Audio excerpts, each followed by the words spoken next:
Di ruang sidang Pengadilan Negeri Jakarta, suara palu hakim memecah keheningan seperti petir, menyatakan bahwa kasus korupsi yang kukawal sebagai jaksa penuntut umum telah kalah telak karena bukti-bukti yang dipatahkan oleh pengacara lawan. Seorang wanita bernama Nadia yang selama ini menjadi saingan terberatku.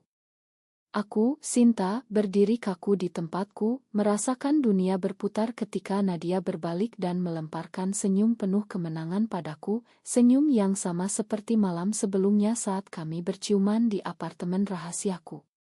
Hati ini hancur, karena kekalahan ini bukan hanya soal karir, tapi juga pengkhianatan dari orang yang kucinta diam-diam. Membuatku bertanya-tanya apakah hubungan terlarang kami layak dipertahankan di tengah masyarakat Indonesia yang penuh prasangka. Pagi itu dimulai seperti biasa, dengan kopi hitam pekat di meja kerjaku di Kejaksaan Agung. Aku sudah terbiasa dengan rutinitas ini, memeriksa berkas, menyusun strategi, dan mempersiapkan diri untuk menghadapi Nadia di pengadilan. Kami bertemu pertama kali 3 tahun lalu dalam kasus pidana besar, di mana aku sebagai jaksa muda yang ambisius berhasil mengalahkannya. Sejak saat itu, setiap pertemuan kami di ruang sidang adalah pertarungan sengit, penuh argumen tajam dan bukti-bukti yang saling bertabrakan. Tapi siapa sangka, di balik semua itu, ada rahasia yang hanya kami berdua ketahui. Malam setelah kekalahan pertama kami, aku bertemu Nadia di sebuah kai kecil di pinggiran Jakarta. Awalnya itu hanya diskusi profesional, tapi obrolan berubah menjadi curhatan pribadi.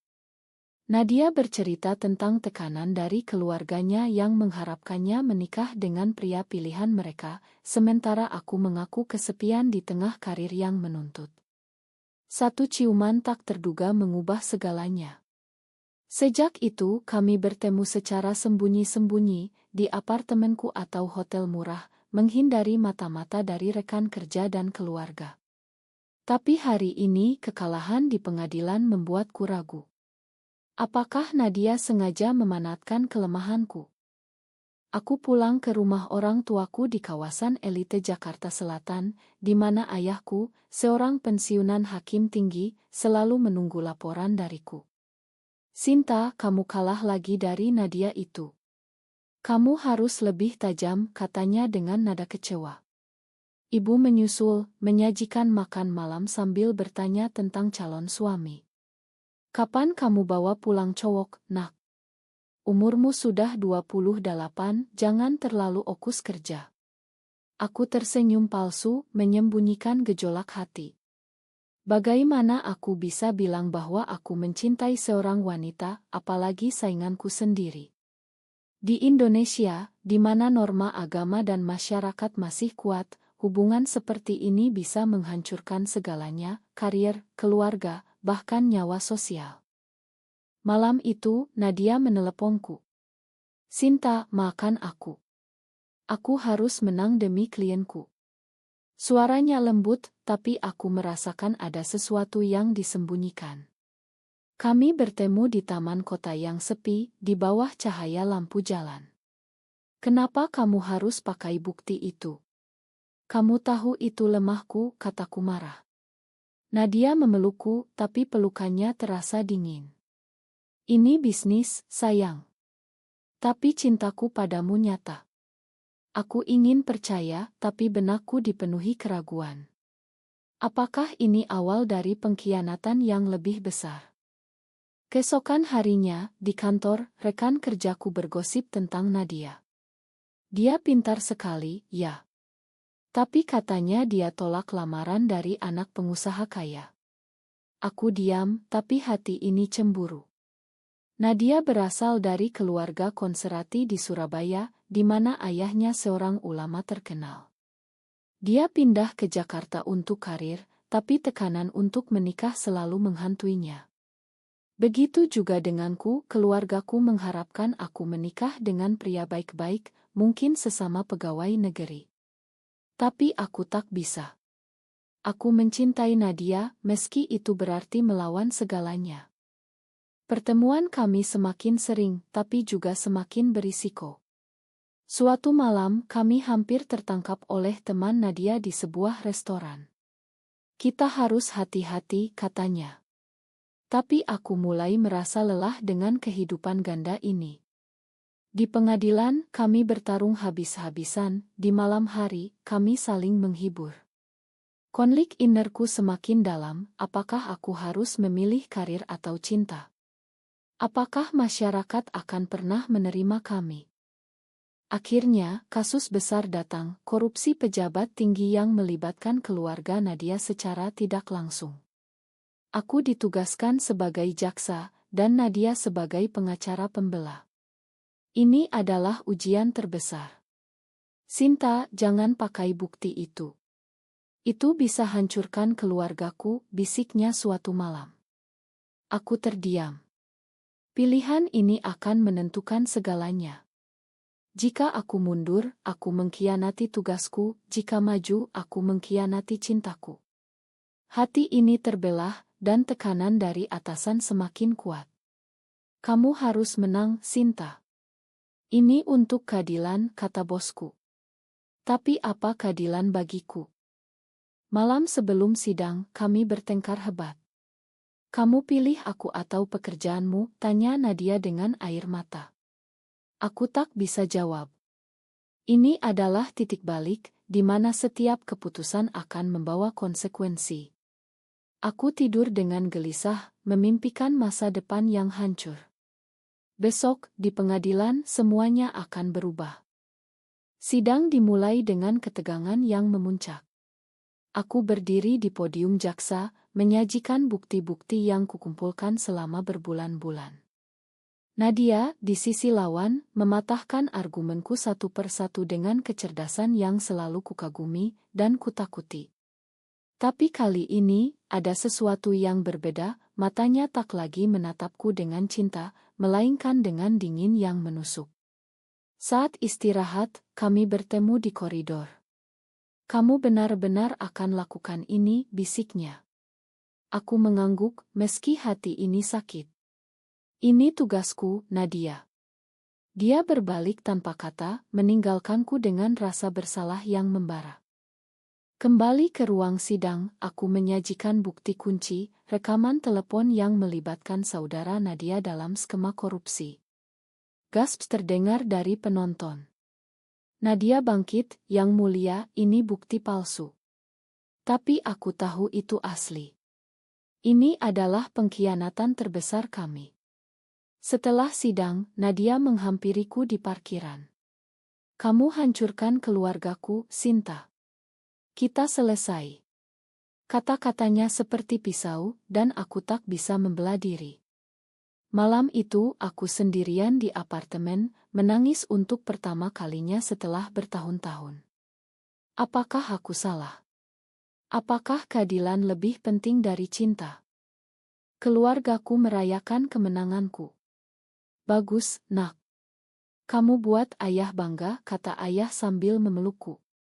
Tapi aku merasa hampa. Ibu mulai bicara tentang pernikahan lagi. Ada anak teman ibu, dokter muda. Cocok buat kamu. Aku menggeleng tapi tak bisa bilang alasan sebenarnya. Di masyarakat Indonesia, di mana pernikahan beda jenis adalah norma, aku merasa seperti orang asing di rumah sendiri. Teman-temanku di kantor juga bergosip, Sinta single terus, pasti pilih-pilih. Mereka tak tahu betapa aku berjuang dengan identitasku.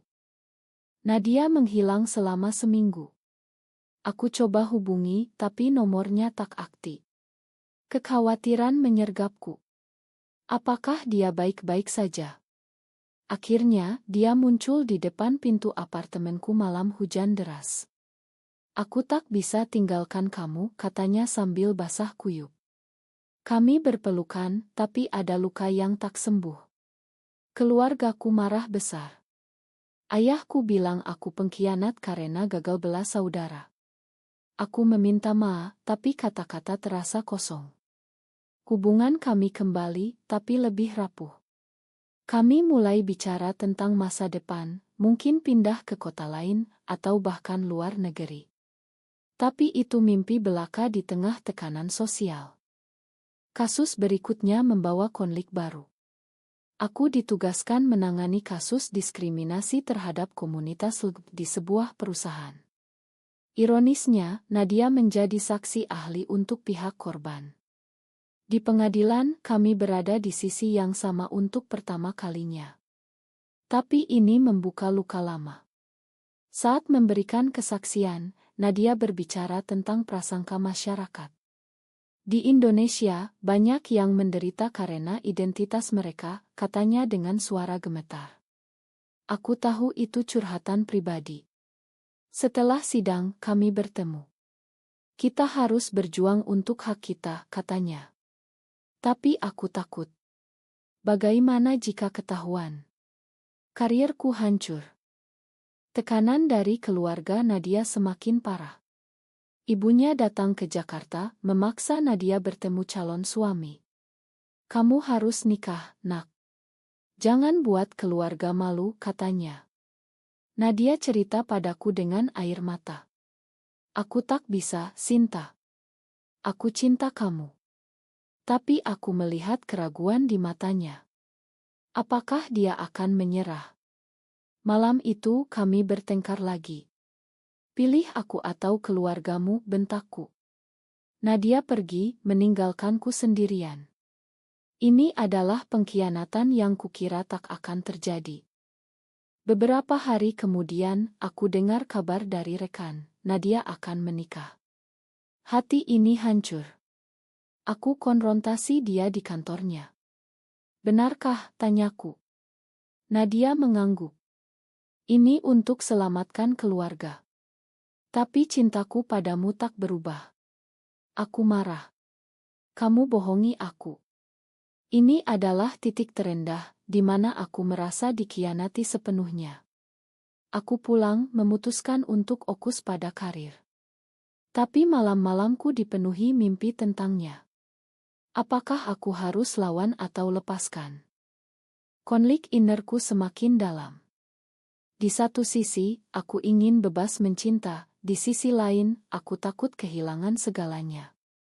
Masyarakat Indonesia, dengan undang-undang yang ambigu tentang LGBT, membuatku gelisah. Teman-teman komunitas rahasia yang kukenal bilang, kamu harus berani. Tapi berani berarti risiko. Aku mulai mencari dukungan dari psikolog, tapi bahkan itu rahasia. Akhirnya, hari pernikahan Nadia mendekat. Aku tak tahan. Aku hubungi dia. Jangan lakukan ini. Nadia menangis di telepon. Aku tak mau, tapi terpaksa. Ini adalah momen krusial, di mana keputusan kami akan mengubah hidup. Apakah kami akan lari bersama, atau menyerah pada tekanan? Pernikahan Nadia dibatalkan di menit terakhir. Kabar itu menyebar seperti api di kalangan rekan kerja kami. Aku tahu alasannya. Malam sebelumnya, kami bertemu di sebuah hotel pinggiran Jakarta, dan Nadia memutuskan untuk memilihku. Aku tak bisa bohongi hatiku, katanya sambil memelukku erat. Tapi keputusan ini membawa badai. Keluarganya marah besar, ayahnya memutus hubungan, menyebut Nadia sebagai anak durhaka. Di sisi lain, keluargaku mulai curiga. Kenapa kamu sering keluar malam, Sinta? Tanya ibu. Aku bohong, tapi hati ini gelisah. Ini adalah harga yang harus kami bayar, kehilangan keluarga demi cinta. Di pengadilan, rumor mulai beredar. Rekan-rekan bergosip tentang hubungan kami. Sinta dan Nadia terlalu dekat, ya, kata salah satu jaksa.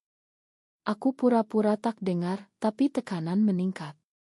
Kasus baru datang, pembelaan hak di Mahkamah Konstitusi. Nadia ditunjuk sebagai pengacara utama, dan aku sebagai saksi dari pemerintah. Ini adalah konflik etis terbesar. Di rumah, ayahku marah. Jangan dukung hal-hal seperti itu. Itu melawan agama kita. Aku terdiam, tapi innerku bergejolak. Apakah aku harus bohong di pengadilan demi karir? Nadia dan aku mulai hidup bersama secara rahasia di apartemen baru. Tapi kebahagiaan itu rapuh. Setiap malam kami bicara tentang masa depan. Kita bisa pindah ke Bali, mulai baru, usulku. Tapi Nadia ragu. Bagaimana dengan karir kita? Konflik ini membuat kami sering bertengkar. Suatu hari, aku menemukan pesan dari mantan calon suaminya di ponsel Nadia. Kembalilah, aku makan. Hati ini cemburu membara. Kamu masih hubungi dia, tanyaku. Nadia menyangkal, tapi kepercayaan retak. Ini adalah pengkhianatan kecil yang mengancam hubungan kami. Tekanan sosial semakin kuat. Di media sosial, ada kampanye anti-LGBT yang marak di Indonesia. Nadia mendapat ancaman anonim. Hentikan dukunganmu atau kami laporkan.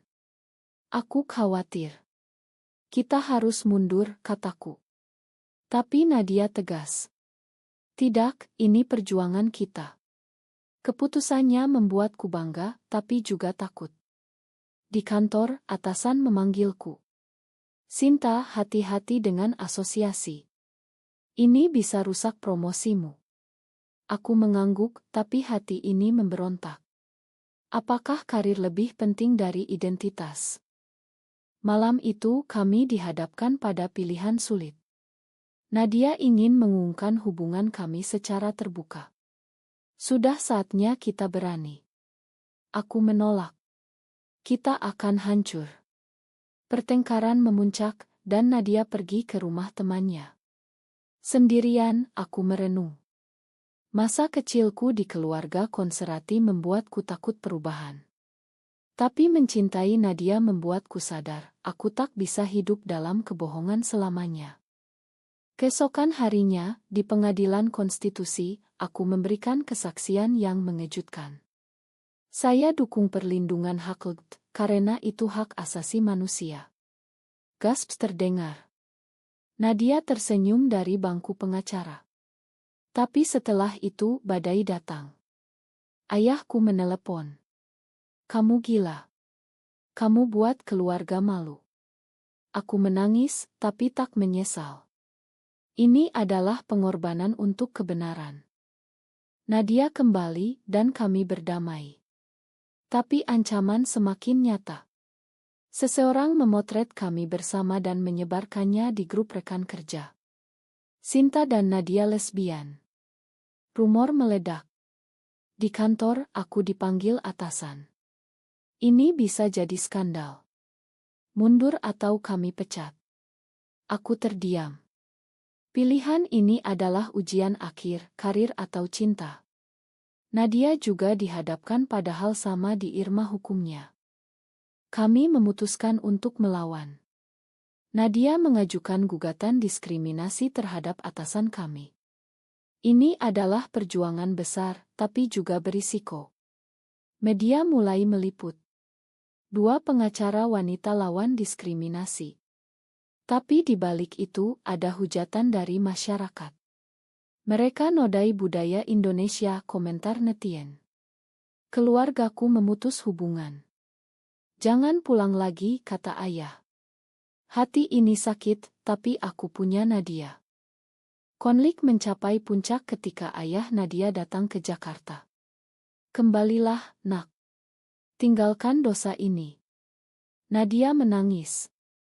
Ayah, ini bukan dosa. Ini cintaku. Ayahnya pergi dengan marah. Ini adalah kerugian terbesar, kehilangan orang tua. Tapi itu membangunkan kami untuk lebih kuat. Sidang gugatan diskriminasi dimulai dengan ketegangan tinggi. Aku menjadi saksi utama menceritakan pengalaman kami. Kami dicinta, tapi dihukum karena identitas. Nadia mempresentasikan argumen dengan penuh semangat. Tapi lawan kami kuat, irma hukum besar dengan dukungan konservatif. Di luar pengadilan, demonstran anti-LGBT berunjuk rasa. Lindungi moral bangsa, teriak mereka.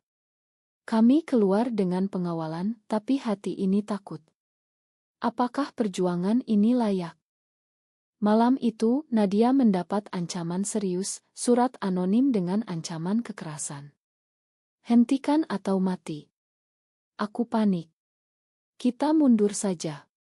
Tapi Nadia tegas. Tidak, ini untuk kita dan yang lain. Keputusannya membuatku kagum, tapi juga cemas. Kami mulai hidup lebih hati-hati, pindah ke apartemen aman. Tapi tekanan psikologis semakin berat. Aku mulai mengalami insomnia, memimpikan kegagalan. Keluarga Nadia mencoba intervensi. Saudaranya datang, memohon. Kembali ke Surabaya, nikah dengan yang benar. Nadia menolak. Aku bahagia dengan Sinta. Saudaranya pergi dengan kecewa. Di sisi lain, ibuku menelepon. Nak, pulanglah. Kami makan jika kamu berubah. Aku tergoda, tapi tak bisa. Ini adalah konflik moral, apakah aku salah mencinta Nadia? Masyarakat bilang ya, tapi hatiku bilang tidak. Di pengadilan, bukti baru muncul, rekaman percakapan atasan yang diskriminati. Kami menang poin besar. Tapi itu memicu balasan. Media konservatif menyerang kami. Pengacara lesbian rusak sistem hukum. Kami menjadi target. Teman-teman menjauh. Ma, Sinta, aku tak mau terlibat. Pengkhianatan dari lingkaran sosial membuat kami semakin terisolasi. Tapi itu juga memperkuat ikatan kami. Suatu malam kami bertengkar hebat lagi. Ini terlalu berat, Nadia. Aku lelah. Dia menangis. Jangan tinggalkan aku. Kami berdamai, tapi luka semakin dalam. Psikolog yang kami kunjungi bilang, kalian butuh dukungan komunitas. Kami bergabung dengan grup rahasia di Jakarta. Di sana kami dengar cerita serupa, kehilangan pekerjaan, keluarga, teman. Itu membuka mata kami tak sendirian. Sidang mencapai klimaks. Hakim memutuskan mendukung kami. Diskriminasi dilarang oleh konstitusi. Kemenangan itu manis, tapi pahit. Kami kehilangan banyak, karir terganggu, keluarga menjauh. Media meliput luas. Kemenangan hak di Indonesia. Tapi hujatan terus datang. Kami memutuskan pindah ke Bali, mencari kedamaian. Di sana kami mulai hidup baru, tapi masa lalu menghantui. Ayahku datang ke Bali, mencoba rekonsiliasi. Aku salah, nak. Aku mau pahami. Aku menangis. Tapi ayah Nadia tetap keras. Jangan hubungi lagi. Ini adalah campuran sukacita dan duka. Kami belajar bahwa perubahan butuh waktu. Konflik terakhir muncul ketika mantan calon suami Nadia muncul. Aku masih cinta kamu. Nadia menolak tegas. Aku milik Sinta. Itu adalah penutupan babak lama.